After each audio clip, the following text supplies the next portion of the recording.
নবীজি বলেন, কেউ যদি একজন রোজাদারকে সামান্য একটু ইফতারও করায় তাহলে তাকে 3টা পুরস্কার: 1, তার গুনাহ মাফ করে দেওয়া হবে; 2, জাহান্নাম থেকে মুক্তি দেওয়া হবে; 3, রোজাদারের সমপরিমাণ নেকি দেওয়া হবে।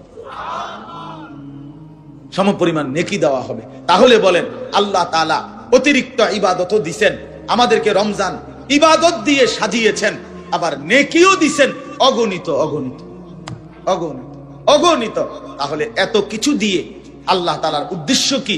লাআল্লাকুম তাত্তাকুন, আমাদেরকে মুত্তাকি বানানো, আমাদেরকে জান্নাতি বানানো।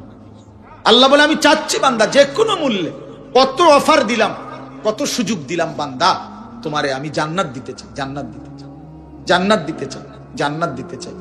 এই জন্য আমি আল্লাহ তাআলা নেকির পরিমাণ বাড়ায় দিলাম। একটা মাস কদর করো, গুনাহ ছেড়ে দাও, আমি আল্লাহ তোমার নেকির পরিমাণ বাড়িয়ে দেব।